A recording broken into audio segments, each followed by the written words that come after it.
And we are live. Welcome, mystery and thriller fans. I'm your on air host, Sara DiVello, and I am so excited to welcome today, live from London, Winnie M. Lee, here to give us the inside scoop on her brand new red hot book, Complicit. Winnie, welcome to Mystery and Thriller Mavens. Tell us about this book. Cool.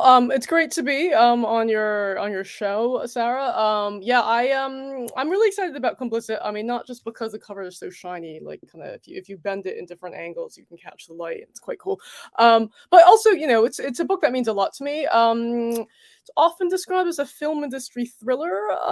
So it opens with Sara in autumn of 2017, and she's kind of leading a pretty quiet life as a I guess a screenwriting lecturer at a Brooklyn community college. And then out of the blue, she gets an email from a kind of celebrated New York Times journalist who says he has a few questions about a producer she once worked with in the film industry 10 years ago.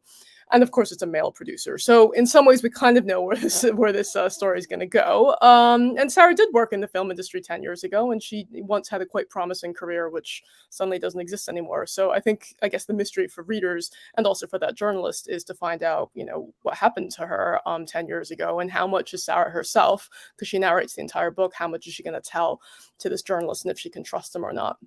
Well, I can't wait to get into every delicious detail because Winnie, you yourself are a veteran of the Hollywood world, which I think so many of us are fascinated and curious about. And we have so much to talk about. But first, I just want to welcome everyone. We are broadcasting live to 6 different destinations. As we always do, it is Mystery Monday. And because Mondays can be murder, we're here to make it a little less painful. So if you've been here before, you know the drill. And if you're new, welcome. We're so happy to have you. Here's the drill. Every Monday, I give you my handpicked featured authors, and you get to ask them anything. So ask Winnie about her days in Hollywood. Ask her about this book. Ask her about her process. Is she a plotter? Is she a pantser? Is she a plunger? How long did it take? Did she get to pick the cover? Oh my God, so many questions. Get them going in the comments. This is your time to talk to this author. So Winnie, I will kick off because I know it takes everyone a minute to type their questions or think of their questions. So I want to kick off with some of the amazing praise that your book has earned. So first from Sarah Pierce, the New York Times bestselling author of The Sanatorium, who raves, as soon as I read the first few pages of Complicit, I knew it was going to be a compulsive read. Winnie M. Lee's powerful and beautiful writing immediately immersed me and kept me furiously turning the pages. Through her assured storytelling, Winnie draws you into the protagonist's world on every level. So first of all, congratulations on that amazing review, which you have earned. And second of all, let's talk about, from a craft perspective, how do you think, what have you learned? How do you pull someone in, like Sarah Pierce, to get them furiously turning the pages? I don't know. I certainly wasn't aiming to be like, okay, I want people to furiously turn pages. For me, I was just trying to figure out a way, how do I tell a story, which on some level we think we all know, right? Because hashtag Me Too and the Weinstein story. How can I get readers into a story which people think they know, but actually we don't know what's actually going to happen to this particular individual? So in some ways, some of the suspense lies in the nature of what Me Too was about, right? And that is, sexual assault and abuses of power, often sexual abuses of power within the film industry. But the film industry it's a pretty unique working space. There's a lot of other industries that have similar issues, of course.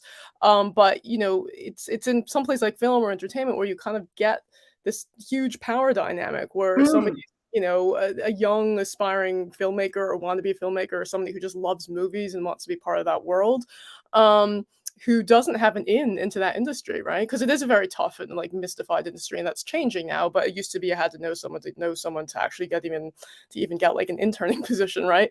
So how do you So I wanted to use Sara as like our kind of way into understanding that industry. So on one level, you have the present day story, and she's quite jaded and bitter, and we don't know exactly what she's bitter about, quite cynical.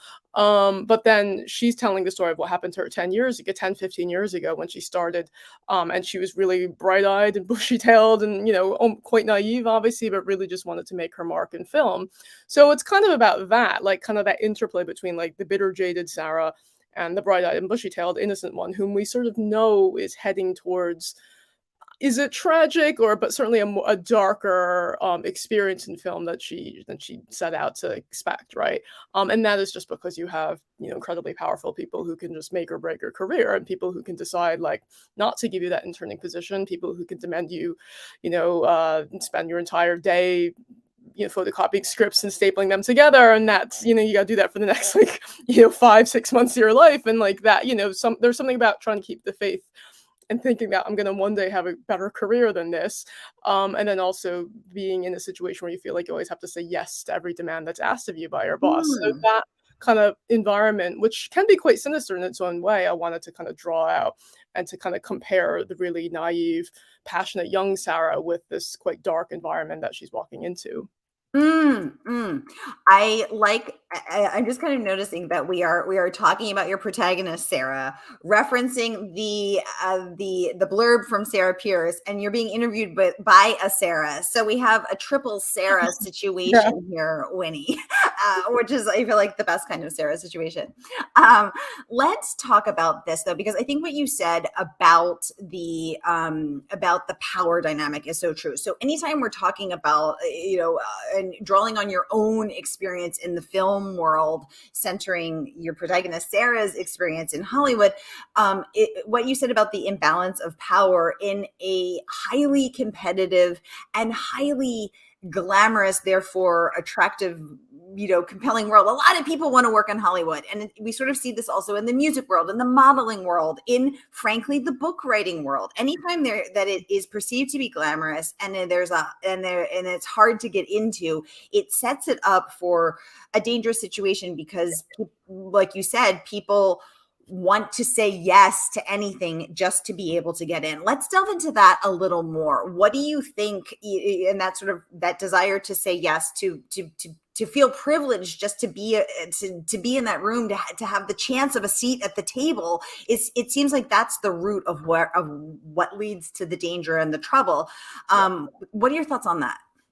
Yeah, no, exactly. I mean, you've kind of, hit the nail on the head. I mean, that is the huge problem, right? In industries like film, where people are willing to work for free for years, right? Just to get their foot in the door. And so, with film, with the film industry, I mean, A, I know it, but then B, I also just wanted to kind of really look at the fact that it's like it's completely manufactured, this glamour, right? I mean, like, we look at the tabloids and we watch the Oscars, and we see all these like glamorous, men and women and men wearing, really incredible dresses, right?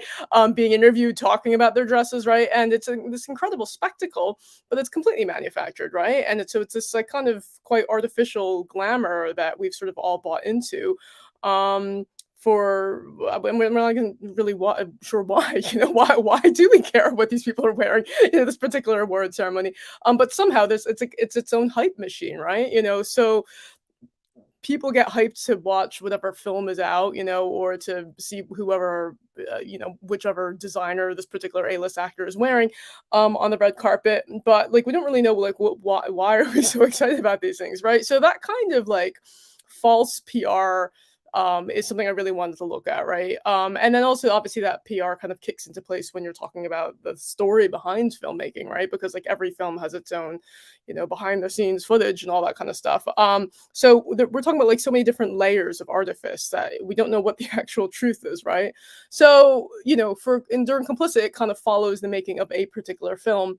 When Hugo North, who's this male producer, came on board and decided to finance this film. And it was also the film that launched the career of a now very famous A-list actress. I mean, these are all fictional, of course, but an actress named Holly Randolph, who Sara was quite good friends with. So in some ways, again, I want to look at the fact that, the truth of the film industry involves a lot of hard graft and, a lot of injustice in some ways, and a lot of inequality.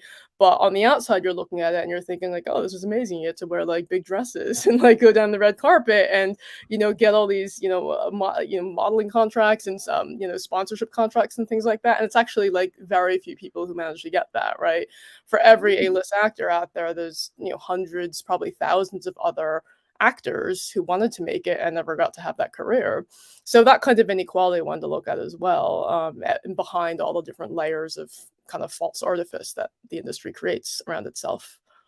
Yeah, yeah. It's interesting you should mention this because I'm not gonna lie. I love me a red carpet. I love the fashion. I love the dresses. I love the interviews. I love movies. I love going to the movies. I get there Mm. early. I mean, pre-pandemic. I get there early. I sit center. I watch. I have my popcorn. I watch the previews. I love everything about it, right? But I've actually been thinking about this. Like, why do I care about these people who I've never met, Yeah, who maybe they're not like solving, they're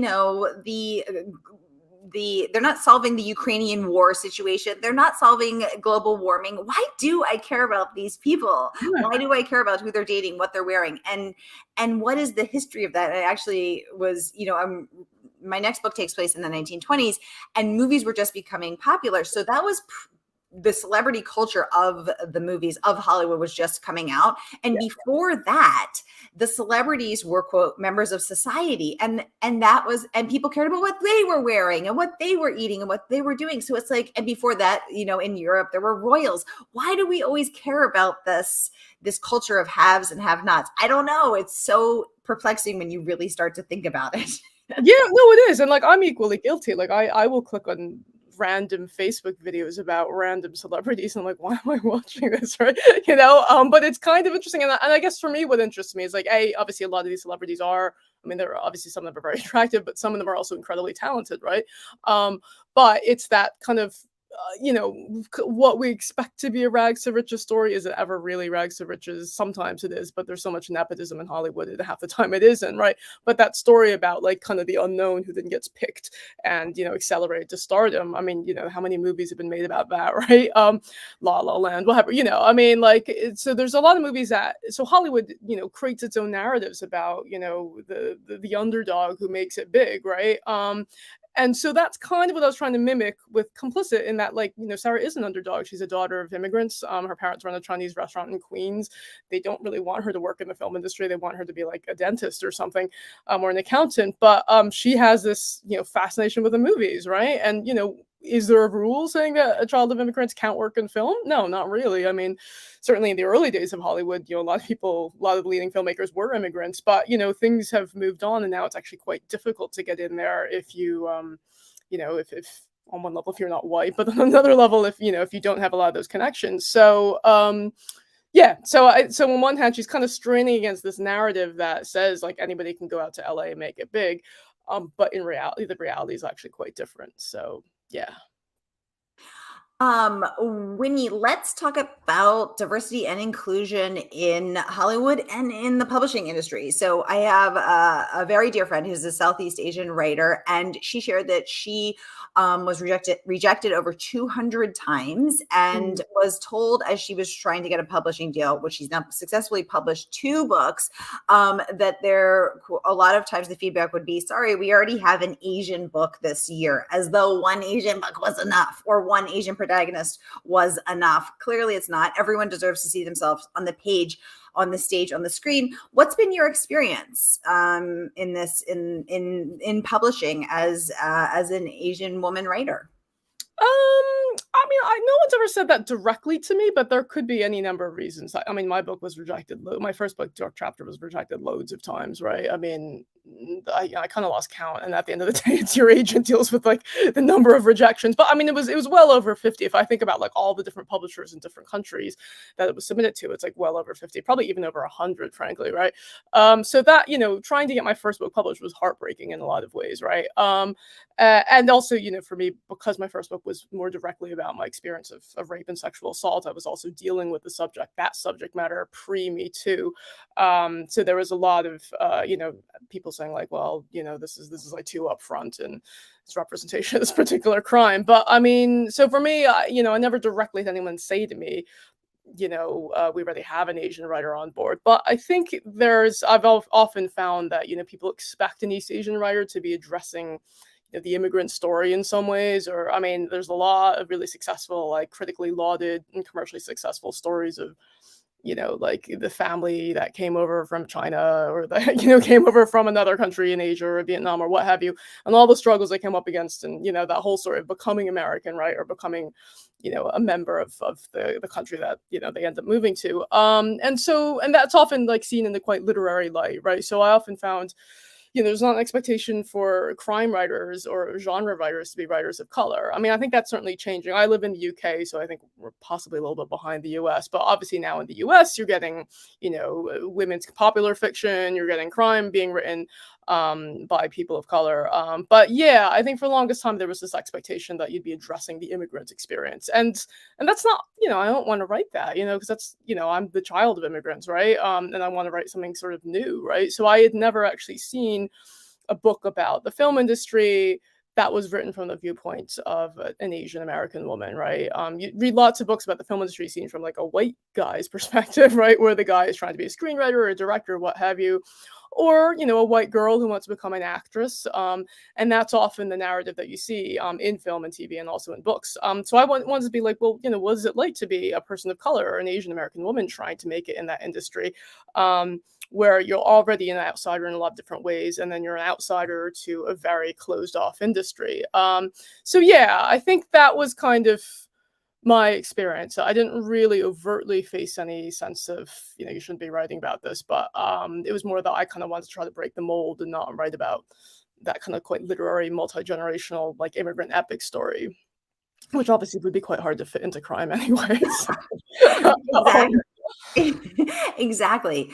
And I've also, hosted, a wonderfully diverse array of writers who also shared that sometimes the expectation as a minority writer is that you will write, a heartbreaking work of struggle. But sometimes, but a writer, and those of works and those stories, of course, have incredible merit, and there is a need for them on the page. But also, you may write, want to write a book about a crime story that takes place in Hollywood, and it's so great to see that there was a thirst for that, and to see the book resonating, and to see all the buzz and all the excitement that's coming out. It's tremendous.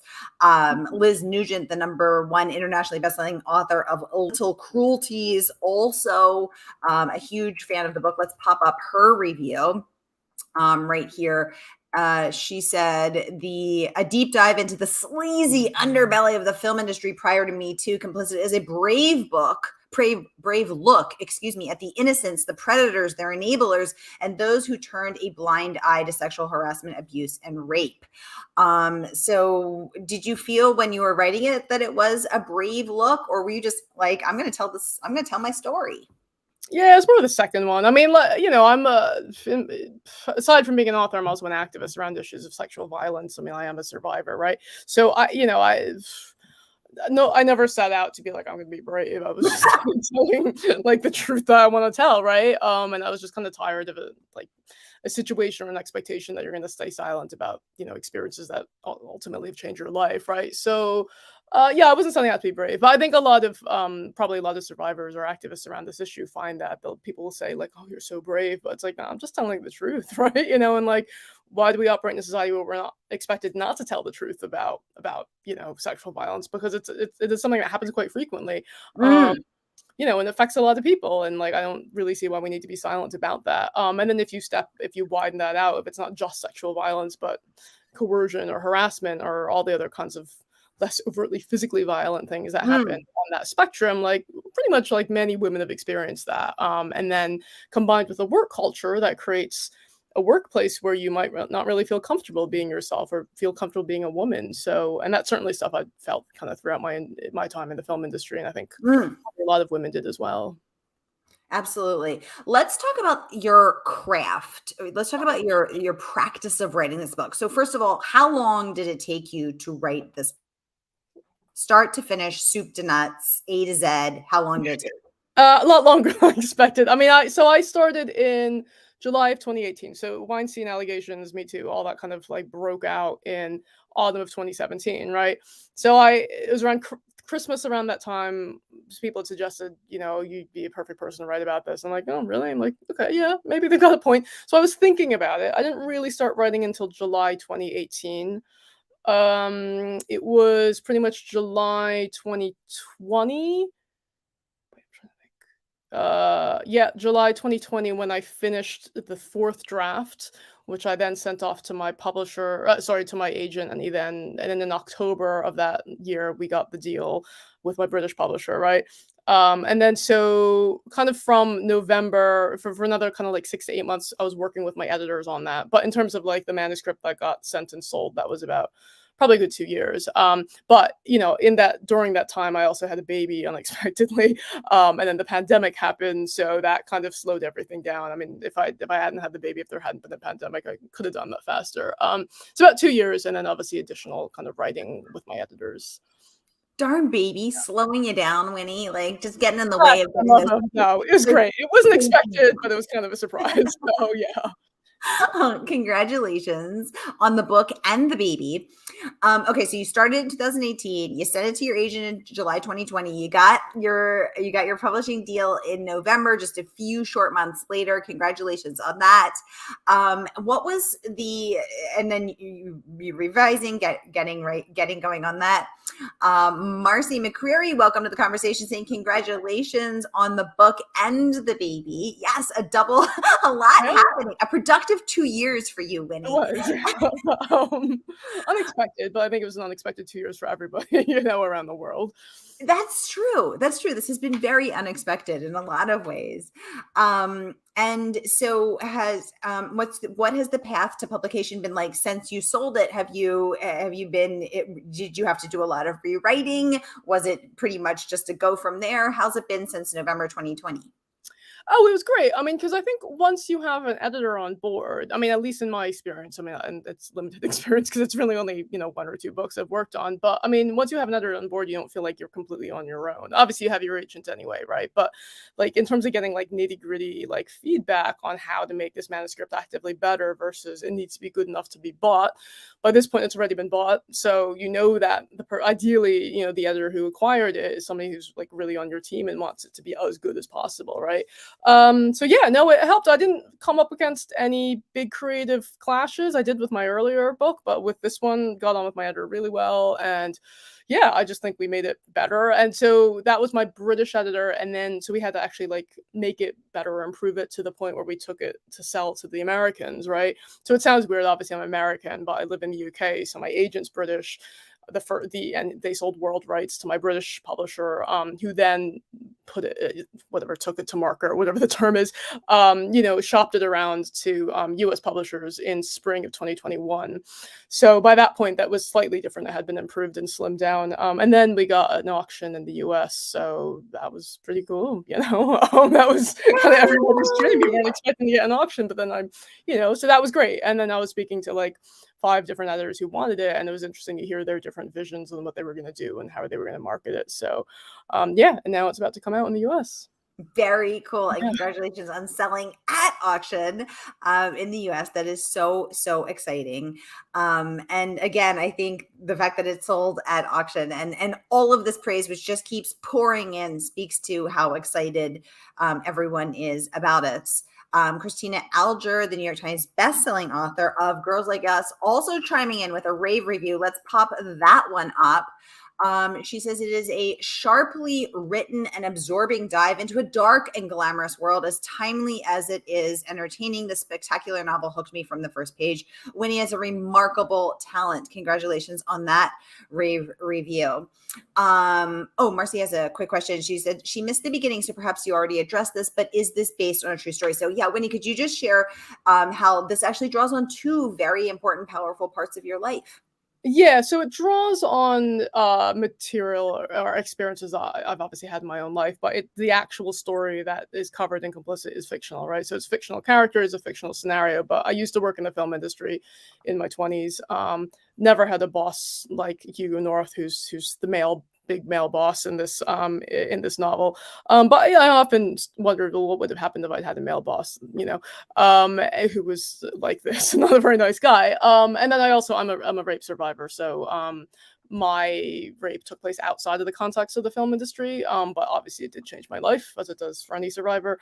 And in some ways I was so kind of naive and unaware of the issue prior to that happening to me. So I kind of wanted to write a novel that did justice to, I mean, I can't say more without giving the plot away, but did justice to the experiences of women, right? And so throughout the book, yes, Sarah's the main character, but you also have interviews while the journalist is trying to kind of figure out the story, where he's interviewing other women in the industry that interacted with this particular predator. Mm. Some of whom are complicit, or some of whom, are more naive or more vulnerable than Sara. So I think there's different layers and different experiences that people have with the same kind of predator, and it's often that kind of those silences and those hidden stories that enable people to kind of get away with that kind of behavior a lot. Right, exactly. And I think you're touching on a lot of different facets of a complicated and tough issue, which is that I remember seeing a quote one time during the Me Too movement, when the Me Too movement was in full swing, where it said, just because someone else's monster wasn't a monster to you doesn't mean that they weren't a monster to other people. Just because you personally had a not predatory experience with a predator doesn't mean he wasn't preying on other women, which I thought was really interesting. And also that they could, because of course, it makes sense that would be true, but it's interesting when you really stop and think about it. And also that that predatory behavior could take many different forms at different points of that person's life, which we see in movies like Bombshell, or in, as allegations came forward about Weinstein.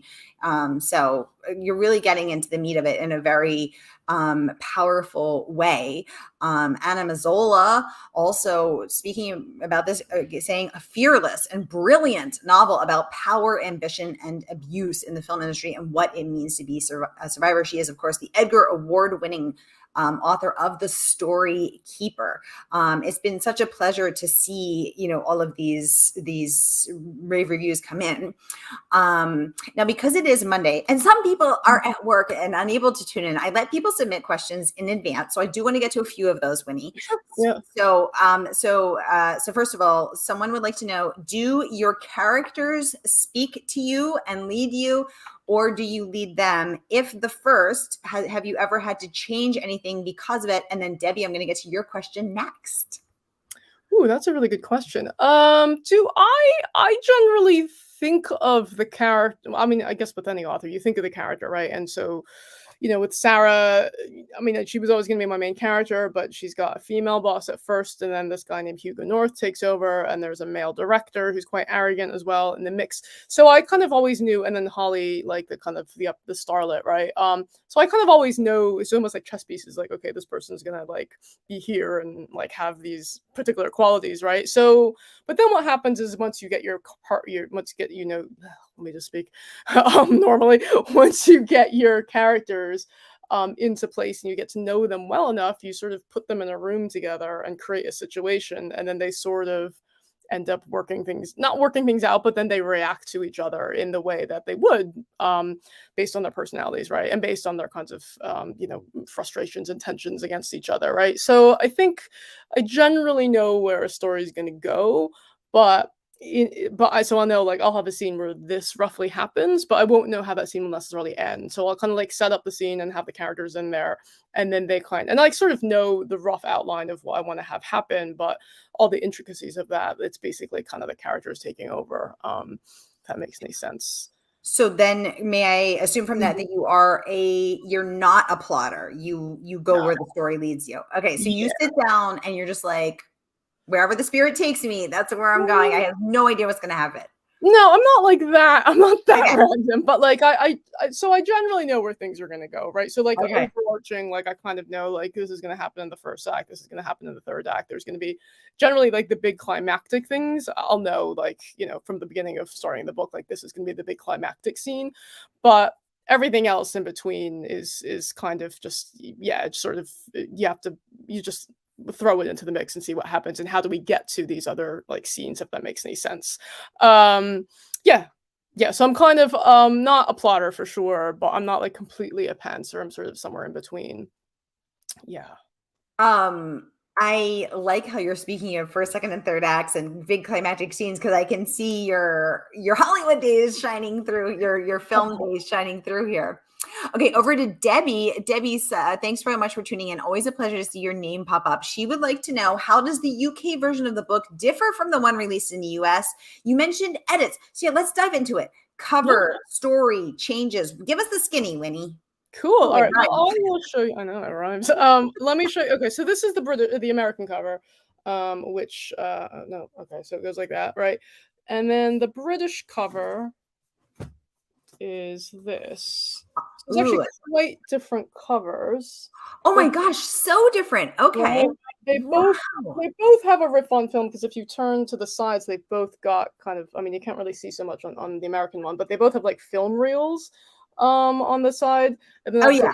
one you for the Oh British yeah. that's quite obvious. So they're quite different. Okay. I was happy with both of them. I mean, so essentially in terms of the text itself, so that's how like the finished product, they both look quite different in terms of the cover. But like in terms of text itself, it was acquired by my British editor, who took world rights. So basically, I was working with her, and then, but the aim was obviously to get it ready to sell to American publishers, because that's a bigger market, right? And so when we finally did sell it to American publisher, that editor who acquired it would want to have her own changes made as well, right? So, but she didn't actually have significant changes, which is good, right? And then obviously all the changes needs to sort of be agreed between both sets of editorial teams. So the content changes weren't that big. The copy editing was different because obviously, every editing house, every publishing house is like a slightly different format for, punctuation and things like that. The UK and the US have different spelling, they have different uses of punctuation, different turns of phrase. So even in like, Hugo is a British character, so I had to kind of retain British ways of speaking for him. I'm also an American who's lived in the UK for a long time, so I might accidentally use a British phrase because I'm more accustomed to that than an American phrase. So you just have to kind of pay attention to that. I think there's still some errors in there where I probably sound too British for Sara. Who knows, right?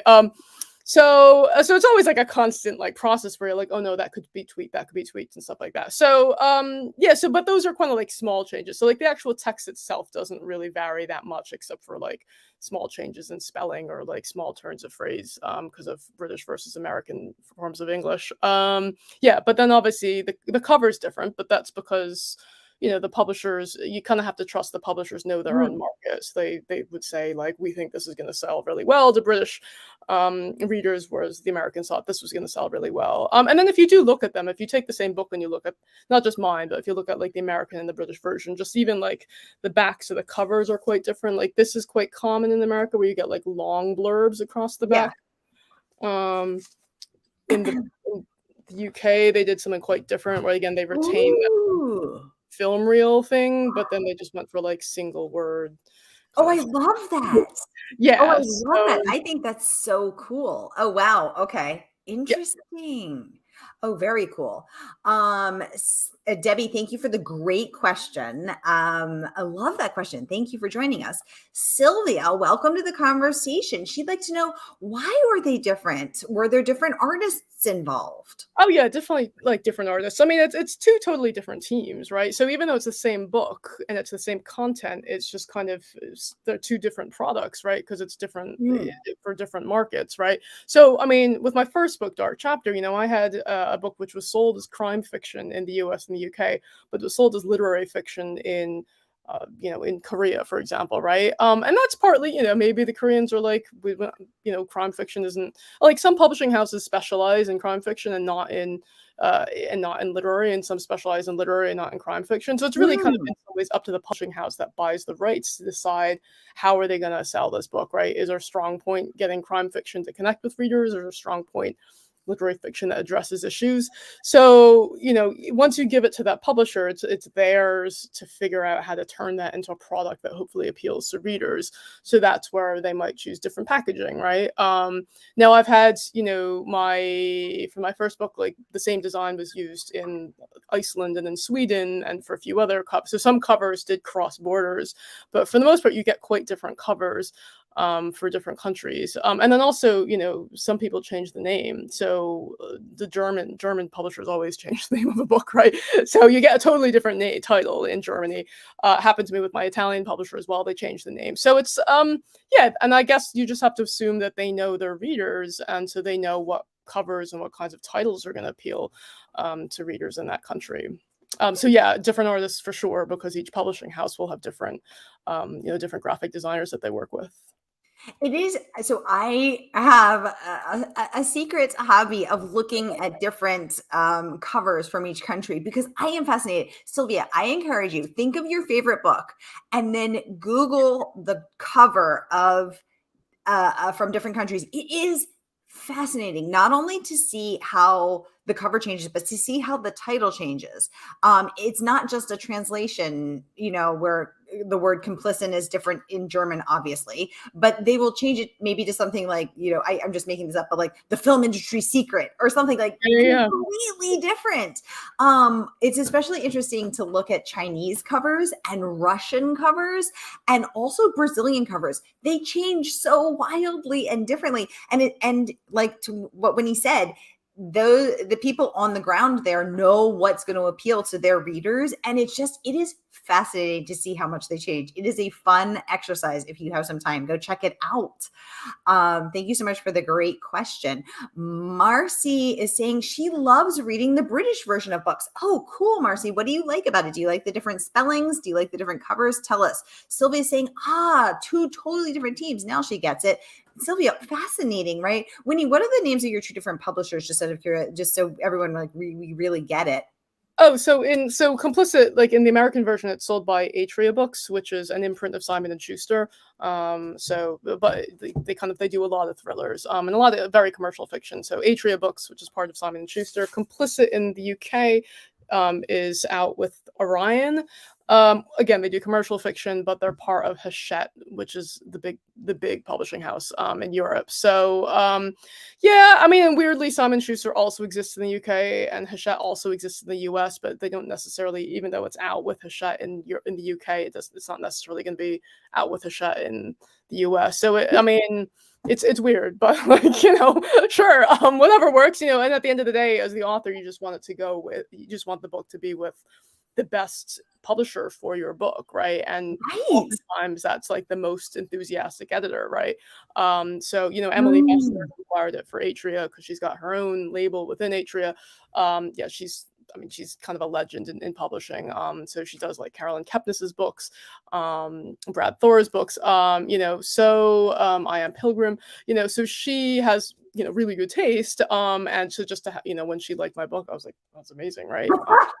Yeah, but then there were lots of other really good editors that were interested. So that's kind of it was great to hear. And it's weird to think about because a year and a half later, like the book is finally going to come out in the US. So. Well, it is great to hear, but she is not the only one. J.T. Ellison, the New York Times bestselling author of most recently Her Dark Lies, who was also on the show when that book came out, raved that, quote, "Complicit is simply brilliant. Beautiful writing, a compelling story, and an intriguing structure." Ali Reynolds, bestselling author of Shiver, said, "With slick, addictive writing and characters that feel so real and relatable, Complicit is both engrossing and completely enraging. I couldn't put it on." Ali came on when Shiver came out. Sylvia saying all of this info is blowing my mind. Right, Sylvia? When you really delve into it, it is so fascinating. Thank you for sharing my fascination with it. Marcy saying she likes to read the British authors as the British author wrote them in their vernacular. So actually another interesting layer here that Winnie, an American expat living in London, writing both fluently in British and American vernacular. Very cool there. Sylvia saying, yes, this publishing and cover information is just fascinating. I totally agree. Well, y'all, we have been having so much fun and just diving in so deep that we're actually way over our time, but time flies when you're having fun. So I want to thank y'all for tuning in. And I want to tell you, this book is out tomorrow. This is a special pre-launch event. The book is not even out yet. So I want to invite you to a pre-order today. And the good folks at Murder by the Book will ship it to you when it comes out tomorrow. So again, Complicit out tomorrow in the US, and you can grab your copy here. So I'm going to pop the link in the comments right here. So no matter where you're watching from, you can click it and you can order. So here it is right here. And be sure to click and order so that you too can read Complicit and then join the Mystery and Thriller Mavens Facebook group where all the good tea is spilled, as the cool kids say, so that we can continue the conversation. Here's that link as well.